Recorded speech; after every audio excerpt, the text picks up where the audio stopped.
Welcome, Mindsetters, to Grade 12 Mathematics. Tonight's show is brought to you by Liberty. Last week we did trig revision, and today we're going to be doing a lot more revision with Heather. Heather, could you explain more about what's happening today? Okay, what we're going to do is we're going to look at some sequences and series, we're going to look at some finance, we're going to do a little bit of logs, and yeah, I think that's about it. Is it? Okay, yeah. Awesome. So guys, I hope you're making your notes, you got your pens, your pads out, and guys, if you have any questions relating to the topic, please make sure that you stick with us throughout the year. We will eventually get round to your section if you're having any difficulty anywhere, and next week there will be no live show, but there will be revision on Saturday. So guys, make sure you stay tuned and write those notes down, and today we're doing trig revision. So after the break, we're going to do a couple of examples. We're going to work through some of them. And then lastly, we're going to take your questions in the third part of the show. So guys, make sure you get those questions in. Remember, Facebook me, tweet me. If you're lost anywhere, if you're confused, make sure you get those questions to me so I can get them to Heather, who will help you through this subject today. So guys, we'll see you after this break. See you then.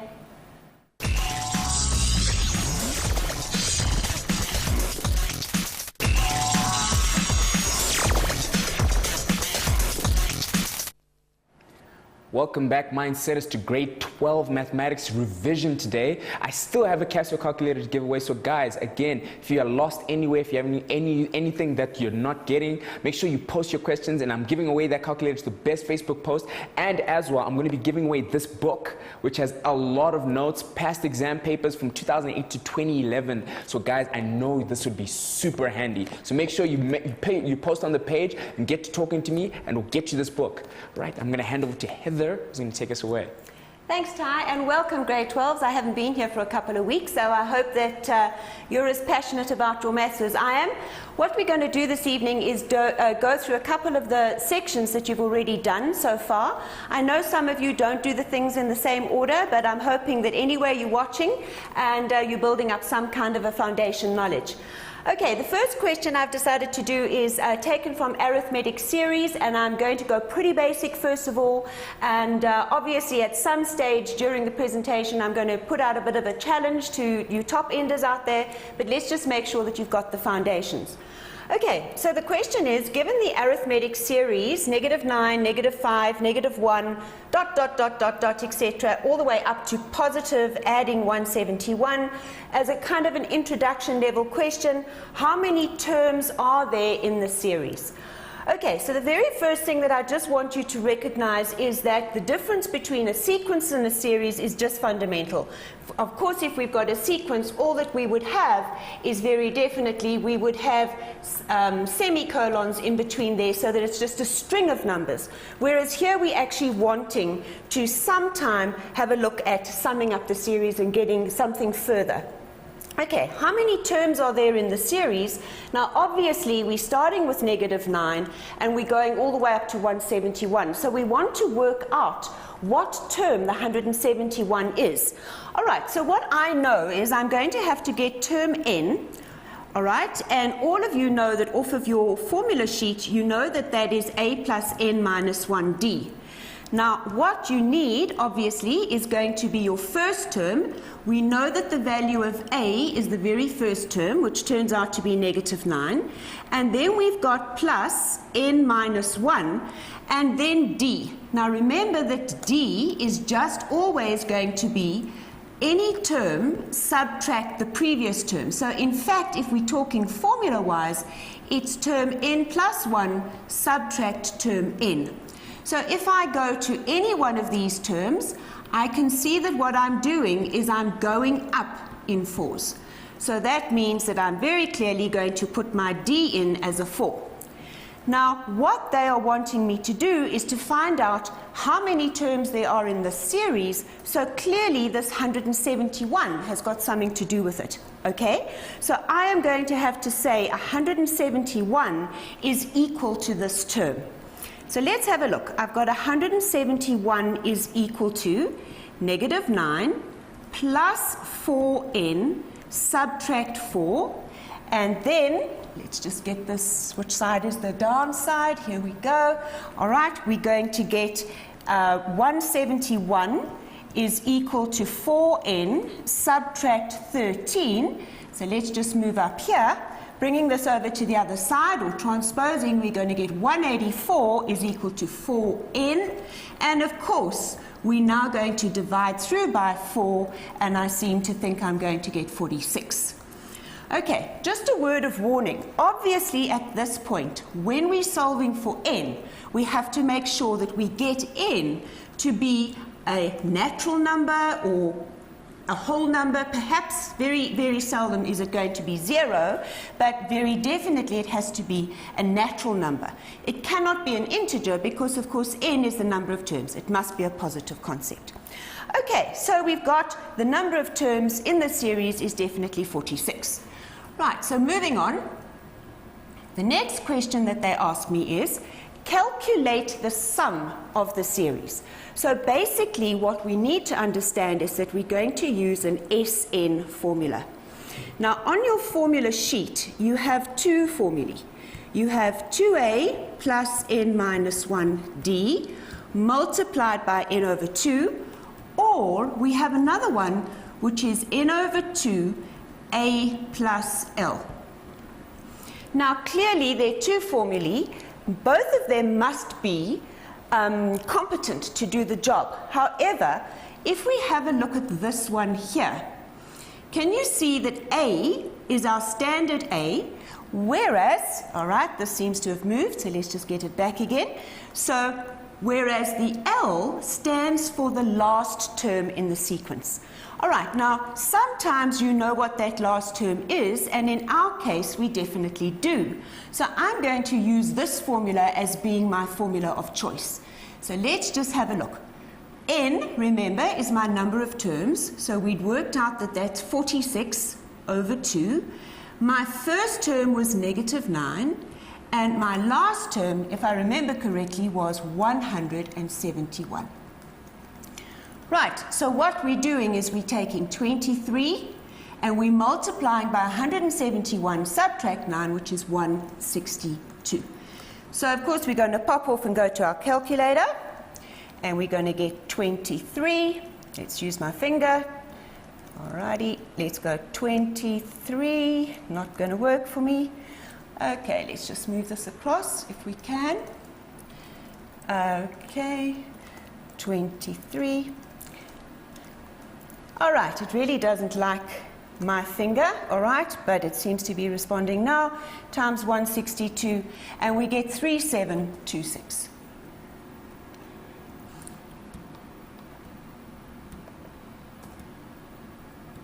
Okay, 3726. There we go. All right, the next question that we asked is to clearly write the series in sigma notation.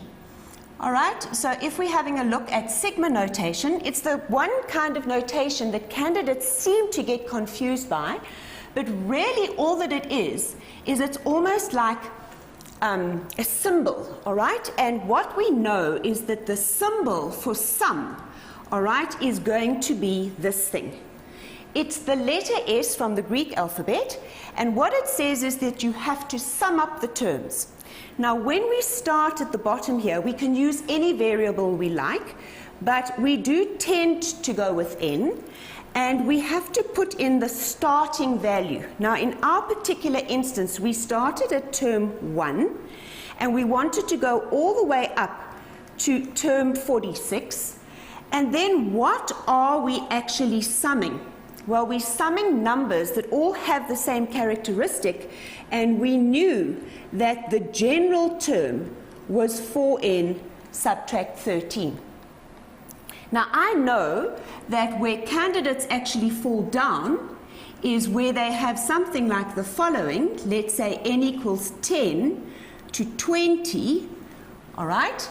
And what they actually then have is, let's say, 2n plus 1 is the general formula. And the question actually asks us to evaluate something like that. Now, you can see that in evaluating that, you're going to start by putting n as a 10. So your very first term is going to be a 21. Then you're going to put n is an 11, all right? And so your next term is going to be 23, etc. Now, once you've got your actual expansion, your series, then you have to sum it. And the big problem is, how many terms are you summing? And the problem here is because we're going from 1 to 46, here we know it's 46 terms. Intuitively we know. But if we're going from 10 to 20, okay, that means that what we're actually doing is we are adding 11 terms together, because you are taking 20, subtract 10, gives you 10, but then you've got to add one term. So we would actually be adding 11 terms. So just check it out here. If we took 46, subtract 1, gives us 45, add back 1, we would be adding 46 terms together. Okay, so that's the very first question. I'm sure, Ty, we've got a couple of questions. Anything for clarity that we need to look at? Not as yet. Everyone seems to be understanding, so I think we're good to go. Well, the example was actually quite an easy one, so I'm hoping that that's the reason why. Okay. Okay, let's go to the next section and choose another page. All right. The next section, maybe what we can do, Ty, is we can do the first question, and then you can tell me how we're doing for time, and we might be able to go for a break and then come back into it. Awesome. Okay. All right. The one section that I find is the most difficult for candidates to actually grasp is finance. But it's the one section that is so vital for all of us, because somewhere along the line we're all going to be involved in either paying off a bond, loaning money, or saving towards something like a college education or your new car or whatever. So everybody needs to have some kind of an idea about the world of finance. Okay, so Joseph wants to buy a house for $720,000, and by the way, that'll buy you a 1-bedroom in a good area, and perhaps a 2-bedroom in a different kind of area. Okay, he is required to pay a 15% deposit and will borrow the rest from the bank. How much must he borrow? Now, of course, this is a really entry-level question, but some candidates get it wrong. Okay, so let's have a look. He's got to pay a 15% deposit. So, of course, we need to take 15%, all right, of his 720,000 Rand, all right, and we're going to have to work out how much deposit he's got to pay. So let's go to our calculator. Let's make sure that we can take 0.15, which is our 15%, and we're timesing it by 720,000 Rand. Right, so he has got to pay a deposit of 108,000 Rand. All right, not too shabby.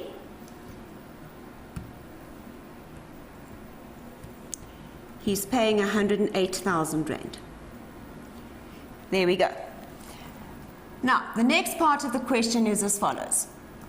The bank charges interest rates at 9.5% per annum, compounded monthly. He agrees to pay back the loan over 20 years. Now, that's the standard loan repayment. You kind of tied in for 20 years. You can get bonds to be paid off over 15 years or perhaps over 30 years. But in one of the next questions, we're going to have a look at the danger of that, of how much you actually end up paying extra if you extend the lifetime of your loan. All right, the repayments start 1 month after the loan is granted. Now, this piece of information is very important. Okay, that is the standard practice. When you actually borrow money, the first time that you start paying that loan back or servicing that loan is 1 month after the loan is granted. If it's 3 months after the loan is granted, that's a different story, because what is going to happen is that the money that you borrowed is actually going to grow. It's going to gain interest, all right, for those 3 months or 2 months at least before you start paying it back. So when do the repayments start? Definitely, here it says after 1 month after the loan is granted. All right, and it says determine the monthly installment. Now, what we need to do when we look at a question like this is kind of bring out all the pieces of information that are important. So the first thing that we are going to have a look at is this 9.5%. Okay, and it's per annum, and it says that it's compounded monthly. All right, now I know that my candidates, of all things that they really battle with, it's what is nominal and what is effective interest rate. Now, when you go into a bank, they normally quote you a per annum rate, but they very seldom tell you the compounding period. So that is the difference between nominal and effective. So nominal is really what they tell you, all right, is what they tell you, and effective is what you actually get over the year.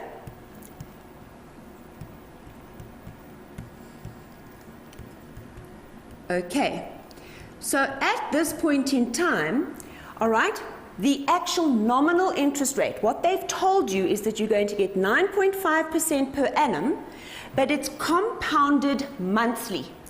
So it means that the bank manager actually puts into the computer at the end of January, February, March, etc., he gives you 1/12 of this 9.5%. So in effect, you're going to land up getting a whole lot more. Now, in this question, they don't ask you to, but if you needed to work out the effective rate, we would say that 1 plus the effective rate, 1 plus I effective, is equal to 1 plus I nominal over M to the M. So basically what we would need to do is we would work out our 0.095% in there over 12 periods would get me to my effective rate. If anybody wants me to go through that, we can ask Ty, and maybe that's something that we can do in a bit. But all that you need to understand for this is that definitely you will be getting out more than 9.5% because you're going to get interest on your interest. Okay. All right, he agrees to pay back the loan over 20 years. So remember that that is an important piece of information, is that our time period is going to be 20 years, but remember that he is paying monthly, and so that means that we are going to have to make that 20 years times 12, so we are going to have to make 240 payments. Okay? And basically, we're A for away now. We can go into working out what this chappie has to repay. Ty, are we okay for time? Do we need to No, we are keep good on for going? time. We can keep on going. All right, so what we have is a formula that we use for loans. We have a present value formula. That is the money, technically, that the bank has given me right now, this very minute, at present, so that I can go and pay for the house, okay? Now, we have to pay that money back, and so we are going to be paying at a rate of X per month, and the formula, straight off of your formula sheet, is going to be 1 plus I to the minus N all over I. And what we need to do is we just need to plug in our values. So our present value, if you recall, remember we had to pay 720,000, but we paid 108, so we needed 612,000 Rand from our bank. That's our present value formula, all right? Now we want to know how much do we have to pay a month, and all we have to do is pop our values into the formula. So what is my interest? Now remember, we must always be working with an effective interest rate. So what I'm going to put in there is I'm going to put in my 0.95, which is my 9.5%, but I'm going to divide it by 12, all right, because every month I'm going to actually get 12%, 1/12 of that, and it's to the minus 240. Those are my 240 payments, and my interest rate is going to again be 0.095 over 12.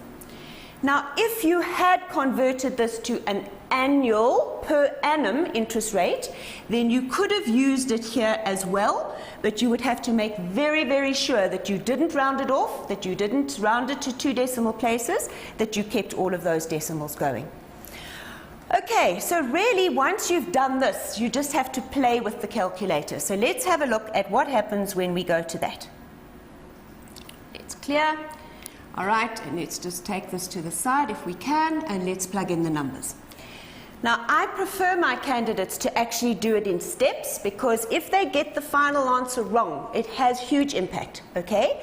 So what I would prefer to do is take it in 2 steps. So I take my 612,000 and I multiply by the denominator. So I'm going to multiply by 0.095 over 12.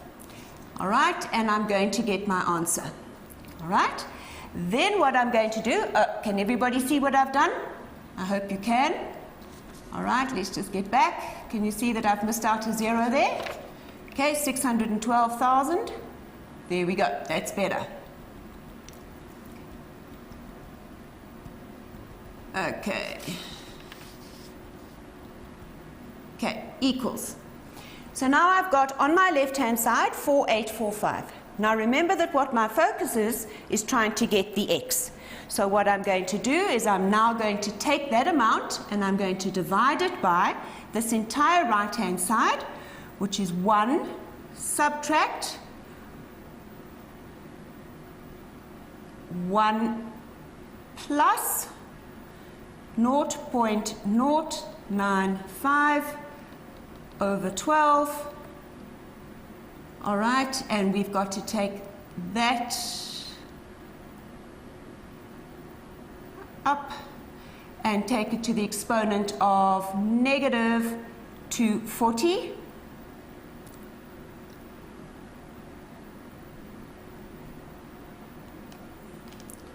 All right, equals. And it gives me a syntax error. All right, I know that most likely you've been following along with me, and so I'm not going to bore you with that again, but I do know that the answer comes out at being, let's just check what it says, it comes out at being 5,704 Rand and 64 cents. Okay, so let's just recap. He has to pay the bank religiously every month to pay off his 612,000. So he is going to have to pay 5,704 Rand and 64 cents. So my question to you is, okay, I'm sure that we're going to go for a break soon. My question to you is, how much does he land up paying for the 612,000 Rand that he borrowed from the bank? How are we going to work that out? And I leave that as a challenge for you. Okay, Ty, are we going to a break? I think so. So guys, make sure you guys keep writing. Post your questions on Facebook. I'm seeing a lot of guys. I see your questions. I will get through them. I will speak to Heather and we'll get to you those questions for you. So guys, remember, I still have this book to give away. So make sure you keep posting, and we'll see you after this break.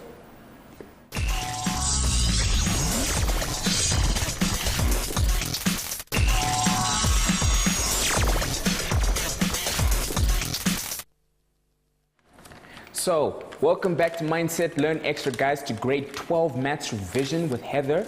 Guys, again, I must tell you this. Tomorrow, there's a special on the Mozoe story. He's a matriculant who passed with almost 100%, in fact, 100% physical science. So you guys, I know you guys want to tune in for that. It's a lot of interesting stuff, very inspiring. And I'm actually going to hand back to Heather. Okay, was there a question during the break? Yes, actually, there was one from Ashley. She wanted to find out, is the answer 612? And she asked, since they asked how much she needs to borrow from the bank and how much deposit he has to pay. Oh, okay. All right. Was it Ashley? Is that what you said? Yes, okay. Ashley. Ashley, you've caught me. In fact, what I did was I finished the question halfway, didn't I? Because all that I worked out in my haste was what the deposit was, and the question was actually not how much deposit is it, it's how much must he borrow. So Ashley, you get an Aussie badge. Thank you very much for pointing that out to us. What we definitely have is that what he has to pay is the 720,000 minus the 108. So yes, the answer that you would have been given credit for is the 612. So, my bad. I'm sorry. Okay, can we go on? Yeah, we're good Great. to go. Okay, so where I left you was thinking about how much you actually paid for the privilege of borrowing this money from the bank. And I'm sure that what you all realized is that what you would need to do is take that amount, all right, your monthly payment, times it by 240, and in effect, you land up paying this disgustingly horrific amount to the bank. All right, so let's look at that. Remember that you borrowed 612,000.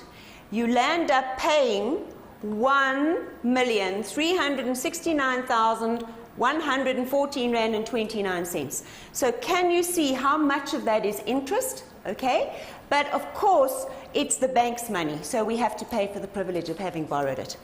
Okay, let's have a look at the next question, because this is also quite significant.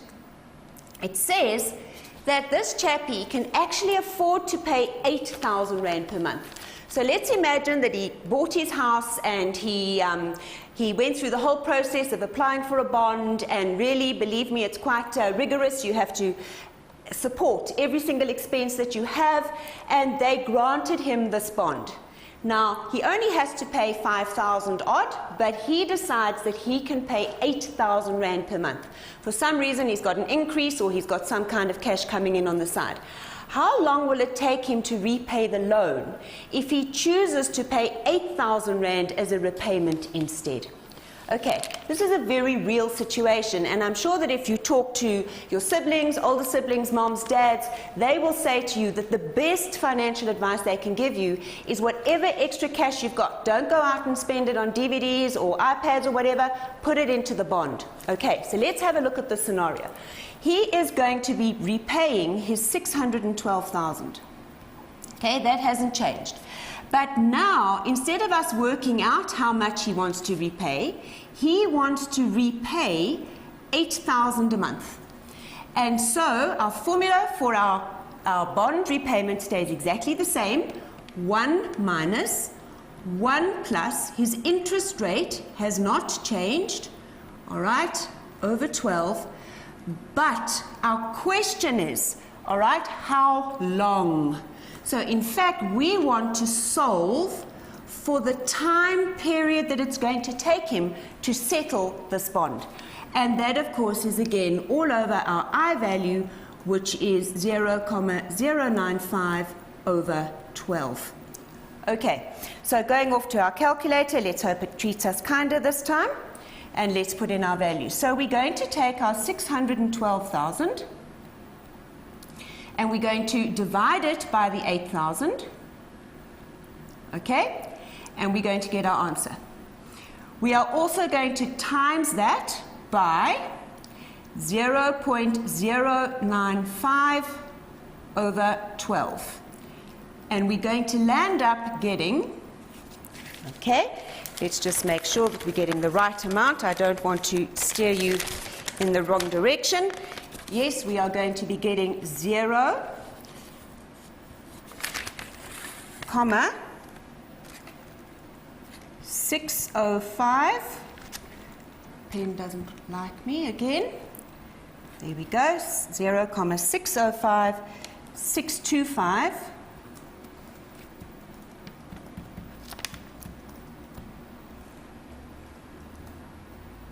All right, is equal to this piece here. All right, 1 minus 1 plus 0,095 over 12.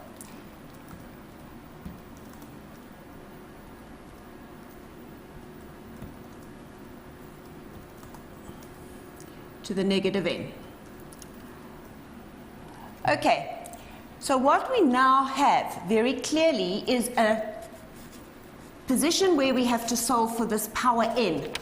Now I'm sure that those of you who've done logs, your teachers have said to you that the function of logs, or the actual main purpose of logs, is to solve exponential equations where you cannot solve it kind of by logic or just by inspection.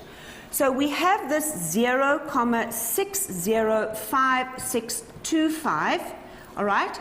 Notice that on the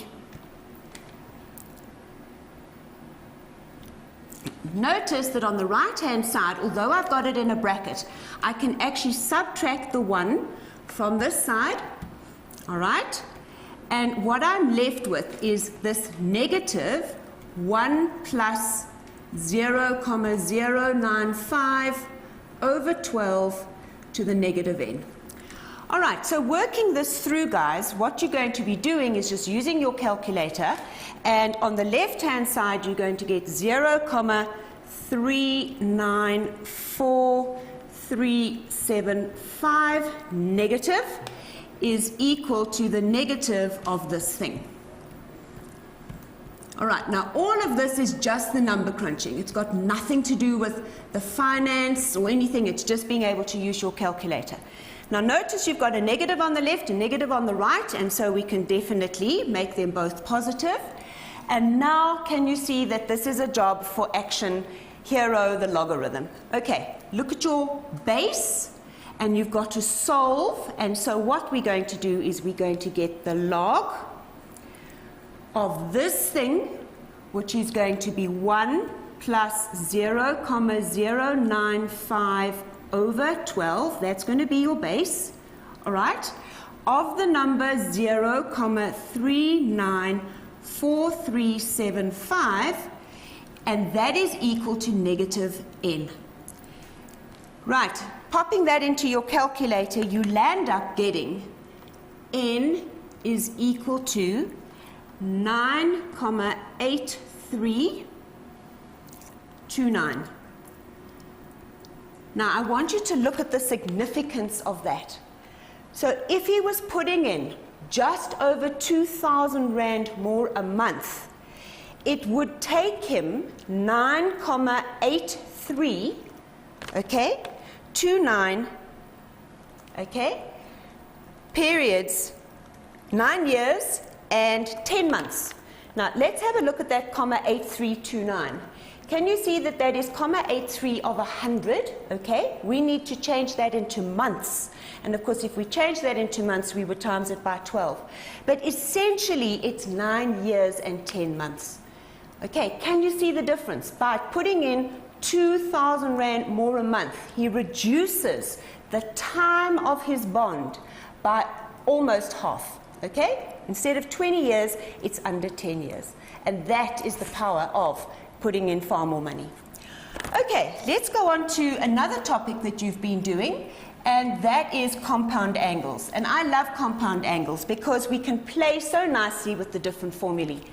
All right, this particular question says, prove the identity that sine of 2x plus cos of 2x add 1 over sine of x plus cos x is equal to 2 cos x.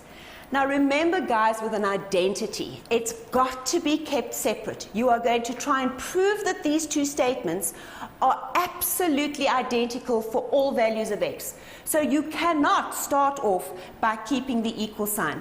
So we actually have to create some kind of a barrier between those two. Okay, let's have a look. We need to know our formulae. So our sine 2x, we know, is going to equal 2 sine x cos x. All right, and that we have no discussion, no choice in the matter. We know that we're going to put in place of that, we're going to put in 2 sine x cos x. All right, and now we've got cos double angle. Now, for those of you who actually keep on having to refer to your formula sheet, that's not a good thing. But let's just remember that cos 2x is cos squared x minus sine squared x, all right, is the 1. Or it is 2 cos squared x minus 1. Or it is 1 minus 2 sine squared x. So when you get something with a cos 2x in, you actually have to play a mental game before you do that substitution. Of course, if you chose any of them, it should work, but it might take you a little bit of a roundabout way. All right, let's have a look at what we've got. We not only have a cos 2x, but we also have, all right, have a look at this. It's a cos 2x plus 1. Now that plus 1, all right, is going to be quite valuable in our decision-making process, because you can see that if we actually choose this one, then together with that plus 1, we're going to have the negative 1, and those two are going to cancel each other off. So I am going to choose the 2 cos squared x minus 1 option, and then I've still got plus 1, and that is all going to be over sin x plus cos x. Right, once you've done that, you've pretty much sealed the deal, because what you now have on top is 2 sin x cos x plus, remember, these have now knocked each other off, and so we've got 2 cos squared x, and on the denominator we've got a sin x and a cos x. All right, now please guys, you must remember that you cannot cancel across a plus or a minus sign. So what I would really like to see in all circumstances where you're working with fractions is that you keep this in a bracket, so that you know that you can only cancel once you've got that identical factor. Okay, it prevents you from making those silly mistakes that we see so often. Now, if I'm wanting to cancel something like a sin x plus cos x, I've got to make it appear on the top. And so if I look at my numerator, you can see it's crying out for having a 2, all right, cos x taken out as a common factor. Now, from the first term, if we've taken out the 2 cos x, we know that we're going to have to multiply by sin x. And then from the second term, if we've taken out a 2 cos x, we know that we're going to have to multiply by that extra cos x.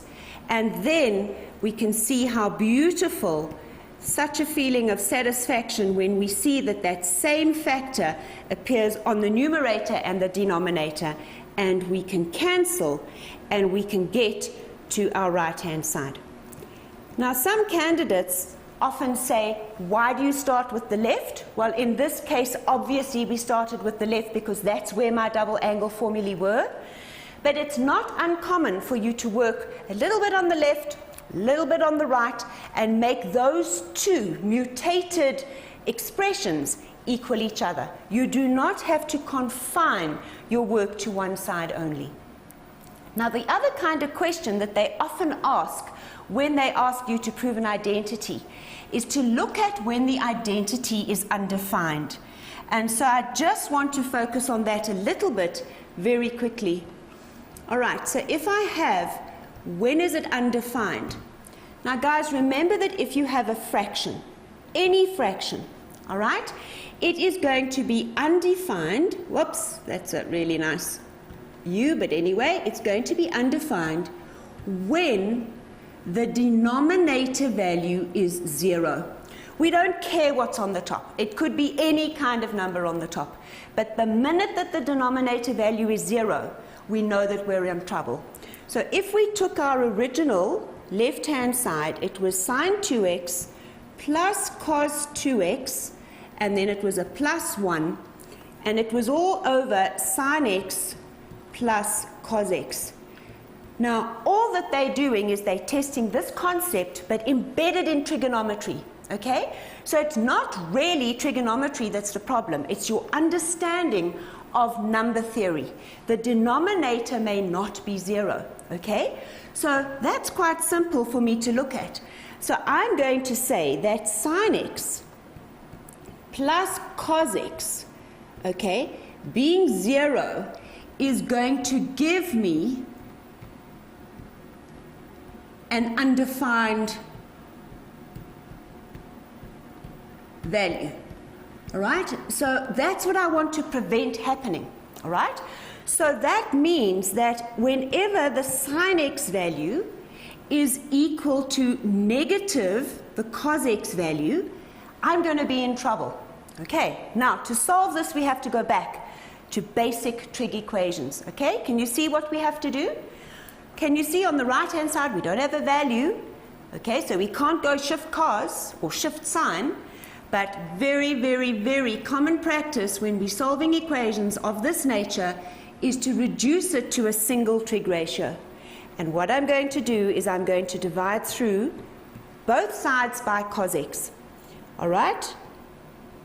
And remembering that sine over cos is going to equal tan x. All right? And so this is giving me when tan x is -1.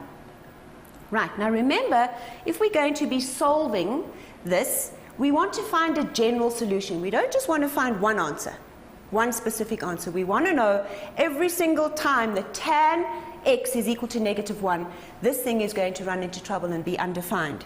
And so, of course, if we shift tan, we're going to get our x to equal a reference value of 45 degrees. So this would be my reference angle for those of you who solve equations the same way as I do. But then remember that tan is negative, and so I know that I'm working in that second quadrant, and so therefore my angle is going to be 180, subtract my key angle, plus K180, because tan, of course, has got a period of 180 degrees. So my angle is going to be 135 degrees plus K180. And of course, to be absolutely specific, K does need to be an element of Z, because remember, K is a revolution, or a whole revolution of 180 or 360 in the case of cos or sine.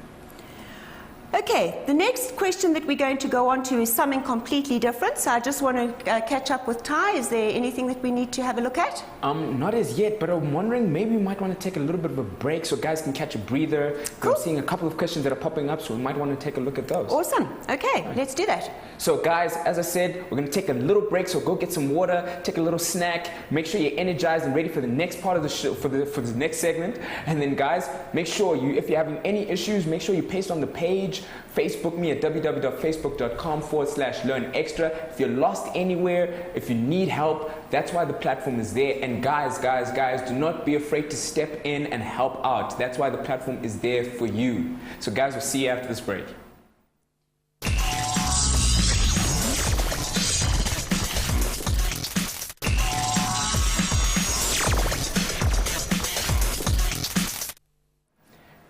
Welcome back, Mindsetters, to grade 12 maths revision.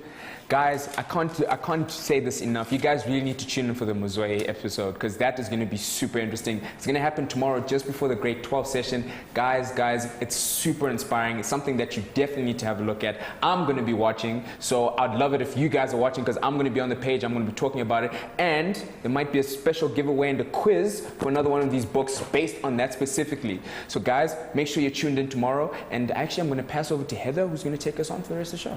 Cool. Okay. The last part of the session, what we want to have a quick look at is something in geometric series, and then obviously there's something that Ty needs to refer to me just in the last couple of minutes we can. A very, very common place for candidates to make an error is in something as simple as this. Let's have a look at which term of the sequence, 32, -16, 8, is equal to -1/16. Okay, now remember, it doesn't say, dear candidate, sweetie pie lovey. It doesn't say that this is geometric. You're going to have to make sure that you can identify that for yourself. And of course, what we can see is that it's very clearly not going up in a certain amount. There's not a constant difference, but what does seem to be happening is that it's alternating. Now that's a sure sign that what we have is an R value that is negative. All right, you will never get alternating, in other words, positive, negative, if your series or your sequence is arithmetic. They'll either all be going or tending towards the negatives, or all increasing and tending towards the positives. So that's just one hint. Okay, so R is negative, and obviously what I'm going to do, just to make sure, once I've identified that it's geometric, is I'm going to take any term and divide it by the previous term, and I can see that what is happening is I am multiplying by -1/2. When we talk about our constant ratio, always talk about it as what you are multiplying by. And obviously, if you're multiplying by a number like 2 or 3, it's going to start increasing in value. And if you're multiplying by a number like 1/2 or 1/4, the values themselves are going to get incrementally smaller, converge to 0, and here of course what's happening is they are getting smaller, but they are alternating positive and negative. So we know that our R value is -1/2. Okay, which term of the sequence is equal to -1/16? Now guys, we can sit there on our calculator and we keep on going, but really what we want to see is some kind of a functional use of the formula. All right, so we know that in a geometric sequence, we know that our nth term is AR to the n minus 1. All right, so all that we need to do from now on is plug and play. So let's see how good we can get. So our term, our actual term, is going to be -1/16, and that is equal to A. Now, just like we did with the arithmetic, we know that A is our first term, which is going to be 32. And our R value is our constant ratio, all right, which is going to be -1/2, and that is going to be to the exponent of n, sorry, that just went a bit weird, all right, -1/2 to the exponent n minus 1. Now, many of you battle to solve something as simple as this, so let's just go through the steps. All right, we want to solve for n. Now remember that n in this case is the number for a term, so it's not going to be a log question, all right? Unless of course you want to use logs because you just so that you're so kind of enamored with them and you want to play. But what we want to do is we want to very clearly isolate the exponent, which is going to be -1/2 to the n minus 1. So the exponent, the power with its base. And that means that I'm going to have to divide through both sides by 32 or multiply both sides through by 1/32. Now what we have is -1/2 to the n minus 1. Now to multiply the 16 by the 32 is actually not a good idea because you're going to get this humongous number. What we would prefer is for you to realize, okay, your number bond should be strong, that 16 is 2 to the exponent 4 and 32 is 2 to the exponent 5. Right, so I hope that you're with me. Rather than multiplying that out and getting a really big number. So if we were to bring that together, can you see that what we've actually got is we've got a negative value of 1/2 to the 9, all right? All right, and that is going to be -1/2 to the n minus 1.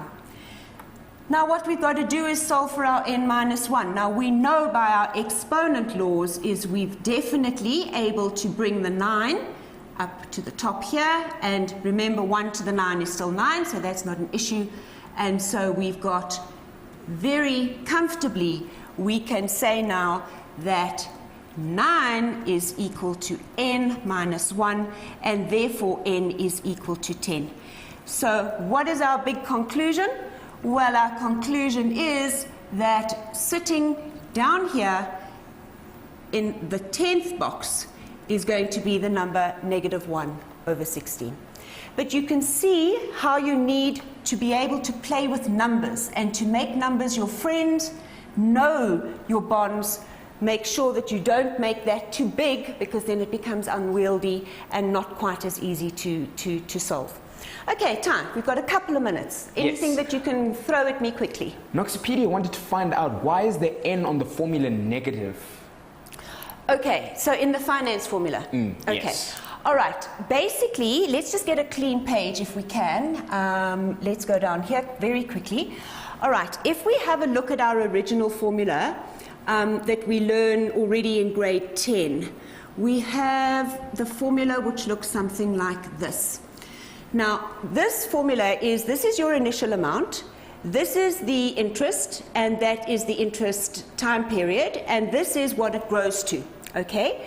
So if we are actually trying to work out this amount here, can you see that what we land up doing is we land up dividing by 1 plus I to the n, all right? But if we have a look at that, all right, that is the same as A, and if we bring this up, it's going to be 1 plus I to the negative n. Now, basically, that's the best way that I can explain it. Remember in your formula is that this formula is a future value, all right? So the A is like a future value. The P is your initial value or your present value. Now, to get your P, you actually have to have the end amount, and then you can see that your n value becomes negative. So it is virtually that end amount that's been stripped of all of the interest, okay, so that you land up with your present value. And that is why that value is negative. Right. Okay. I think that was about it. So if you could just do a quick recap of what you did today so that everyone can just get a grip of it. Okay, well basically all that I did is I did some arithmetic sequences, I did some finance, some compound angle formula, and a little bit of geometric series. And basically if you've been going at the same rate that my kids have been going at school, that's what you've kind of done in this first term.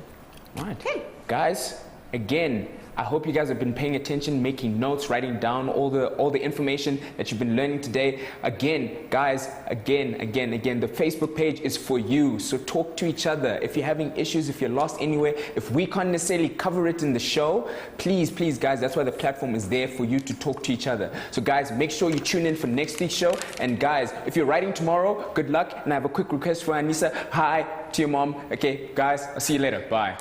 Bye.